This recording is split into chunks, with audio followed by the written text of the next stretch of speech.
Hello दोस्तों। तो स्वागत है आपका यूट्यूब चैनल पे। तो आज हम पढ़ेंगे प्लानिंग की प्रोसेस। हर चीज़ की एक प्रोसेस होती है। जैसे कि आप खाना बनाओगे कभी, तो ऐसा है नहीं कि सीधा सब्जी डाली और खाना बन गया। उसके लिए पहले प्याज काटा, टमाटर काटा, मिर्च डालते हो तो मिर्च काटी, फिर प्याज का तड़का लगाया, टमाटर डाला, मिर्च डाली, फिर सब्जी डाली, फिर सब्जी पकाते हैं, फिर खाते हैं। उसकी भी एक प्रोसेस है। जैसे जैसे खाना बनाने की प्रोसेस है, वैसे ही प्लानिंग की भी प्रोसेस होती है। देखते हैं प्लानिंग की प्रोसेस क्या क्या है। सबसे पहला तो setting objects, developing premises, identifying alternative course of action, evaluating alternative courses, setting an alternative, implementing the plan, follow up action। जो ये चीज़ है, इसको हम ऐसी फ्लो में करते भी हैं, और इसको हम एग्जाम में ऐसी फ्लो में लिखना भी है। पहला ये, फिर तब ये, तब ये, तब ये, तब ये, तब ये, तब ये।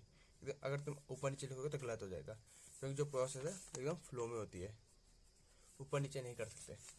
तो पहले प्लानिंग प्रोसेस का मतलब होता है क्या है। प्लानिंग प्रोसेस का मतलब है प्लानिंग करने के लिए एडवांस में सोचना कि हमें करना क्या है, उसको हम एडवांस में सोचते हैं। तो यही प्लानिंग प्रोसेस है।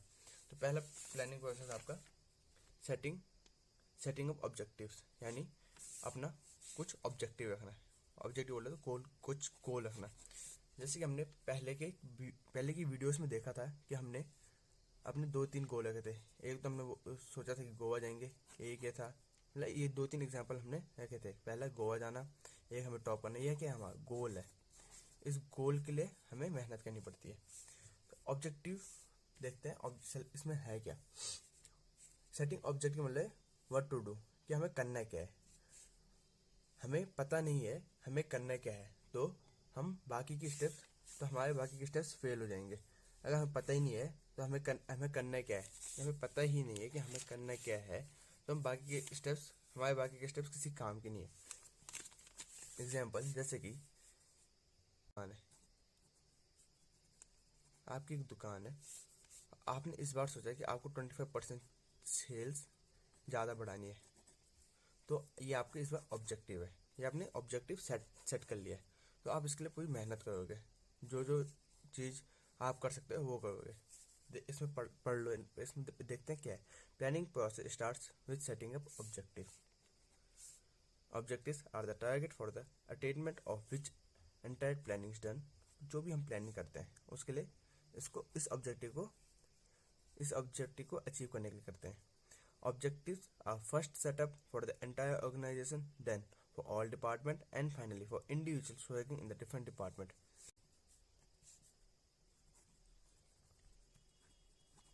एक ऑर्गेनाइजेशन है, तो ये पहले पूरे ऑर्गेनाइजेशन के लिए प्लान करेगा कि हमें कंप्लीट 25% बढ़ाना है। फिर वो अलग अलग, ऐसा तो है नहीं कि इसके लिए रख दिया तो खुद ही बढ़ जाएगा। फिर जो बाकी है, जो इसके एम्प्लॉयर्स है, इनको उस हिसाब से काम भी बांटेगा। जो परचेज डिपार्टमेंट वाले हैं, सेल्स डिपार्टमेंट वाले हैं, और जो बाकी डिपार्टमेंट वाले हैं, उनको उस हिसाब से काम देगा कि 25% सेल्स बढ़ जाएगा। Objective should be measurable, achievable, clear and should be set up for the definite period.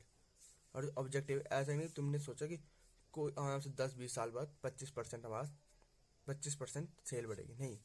कम से कम 2-3 महीने बाद या 5-6 महीने बाद 25% सेल हमें बढ़ानी है। ऐसे ही तुम बहुत सालों बाद 25% आराम से बढ़ेगी, तो ऐसे में कोई फायदा नहीं ऑब्जेक्टिव सेट करके। यही आपका सेटिंग अप ऑब्जेक्टिव में। फिर आता है आपका डेवलपिंग परमिसेस।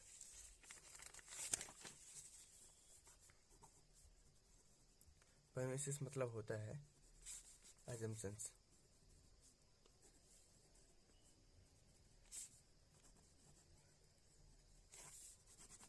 इसका मतलब होता है आपका एजम्पशंस।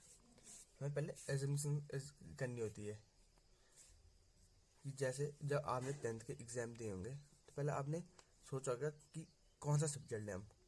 मैथ्स लें, बायो लें, कॉमर्स लें, या फिर आर्ट्स लें। फिर आपने देखा होगा सबसे मैथ्स बायो बहुत टफ है। आर्ट्स आपको करने में इंटरेस्ट नहीं है, तो कॉमर्स लेके देखते हैं, क्या पता इजी हो, पास ही तो होना है, इसलिए तो कॉमर्स लिए। या फिर किसी किसी का कुछ स्कोप होता है, इसलिए कॉमर्स लेते हैं। इसलिए ये है एजम्पशंस। हमने एजम्पशंस की किस में हमारा ज़्यादा स्कोप है, हमारा बेनिफिट किस में है। ये हमने फ्यूचर में एजम्पशन करते रखे कि कॉमर्स अच्छा सब्जेक्ट होगा। हमें पता नहीं अभी है क्या कॉमर्स में, लेकिन हमने एजम्पशंस की थी कि बढ़िया सब्जेक्ट हो, पास तो हो ही जाएंगे हम। ये हमारे एजम्पशंस है।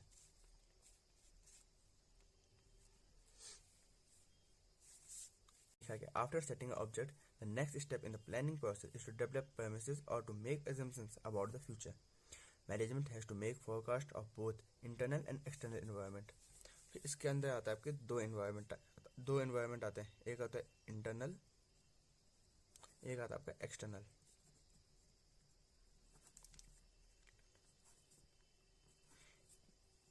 इंटरनल में आता है जो आपके ऑर्गेनाइजेशन का अंदर होगा, ऑर्गेनाइजेशन के अंदर का मटेरियल होगा, जैसे कि रॉ मटेरियल्स कितना बचा है, लेबर्स है या कहीं हमारी लेबर्स की कमी तो नहीं है, कैपिटल है हम पे या कैपिटल की कमी तो नहीं है। अगर इनकी कमी होगी जो ऑर्गेनाइजेशन के अंदर आता होगा, जिसको तो आप लोग देख सकते हो कि किस चीज़ की कमी है या फिर क्या चीज़ ज़्यादा है, ये जो हम आप लोग वो इंटरनल में आता है। फिर एक्सटर्नल में आता है आपका गवर्नमेंट पॉलिसी, कंपटीशन लेवल और बाकी सब, interest rate, political condition etc, कि जो चीज़ आपके ऑर्गेनाइजेशन के बाहर हो, जैसे गवर्नमेंट पॉलिसी है, ये आपके हाथ में, आपके ऑर्गेनाइजेशन के बाहर है। कंपटीशन लेवल है कि आपका जो सामने वाला वो आपका कॉम्पिटिटर है।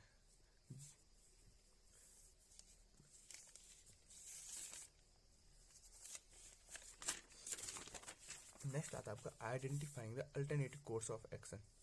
हमें आइडेंटिफाई करना पड़ता है अल्टरनेटिव कोर्स ऑफ एक्शन। बोले तो जैसे कि आपने सोचा कि आपको 25% सेल्स बढ़ानी है।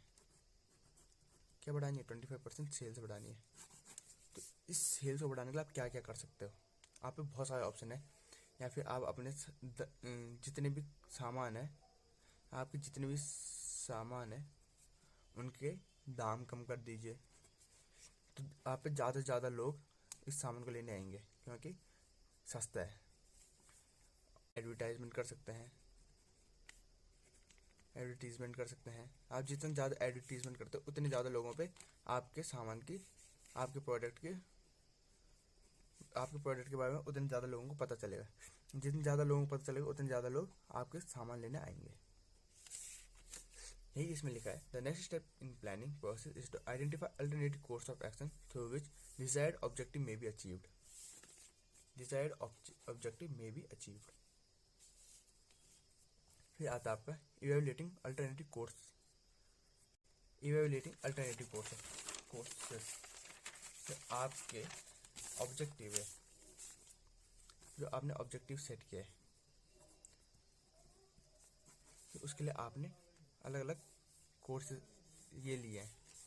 जैसे आपका था अब 25% सेल बढ़ाने के लिए, तो आपने इसके लिए, तो इसमें आपने इसको बढ़ाने के लिए क्या किया है? 25% सेल बढ़ाने के लिए क्या किया है? एडवर्टीजमेंट की है, और एडवर्टाइजमेंट की है, सामान सस्ता कर दिया